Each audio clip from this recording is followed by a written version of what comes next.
Hello, everybody, and welcome to episode 4 of the Intro to Economics crash course. Today, with Analyzing Economics with Lucas, and we're going to be diving into why incentives matter, as incentives are very, very important in economics as a whole. Whether you're studying microeconomics or macroeconomics, it's very important to understand incentive effects.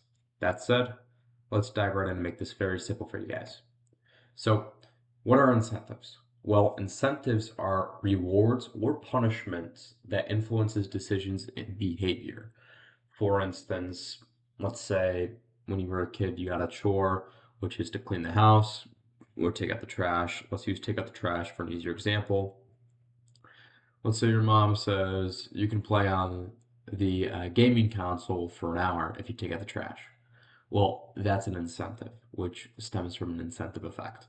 So incentives can be financial, stems towards money, social, boost your status, or moral, as they can be based upon your ethics or values. So people do respond to incentives as it is a foundational concept in economics, both micro and macro. Now, some examples of incentives in the real world are that businesses offer discounts to increase sales, which is a positive incentive, which can either increase either the supply curve or the demand curve, depending on if the incentive was consumed during the production process or during the consumption process.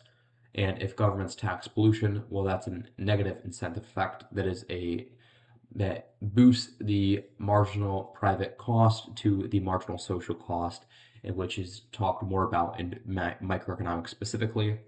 And another example of incentive in the real world is college scholarships incentivize good grades and test scores. That's basically what it does, as if you get a great GPA, very high SAT and ACT scores, well, great, you've put yourself in a great position to earn a great scholarship. Now, there's some stuff that goes into misaligned incentives. We're going to cover two specifically. So, bad incentives, well, they can lead to bad outcomes. For example, the 2008 financial crisis, where lenders were rewarded for risky behavior. And another one being, for example, if you are given, let's say, a full day with a friend, let's say a play date, just for, taking 10 seconds to, do a simple chore, well, that's kind of misaligned, as that would lead to foundational, just unsocially optimal outcomes later on, right? So the incentives do need to be aligned properly so that there's a socially optimal outcome for the entire society. So understanding incentives, well, they help explain why people, companies, or governments act the way they do. That said, that is the end of this short episode 4 where we talk about incentives.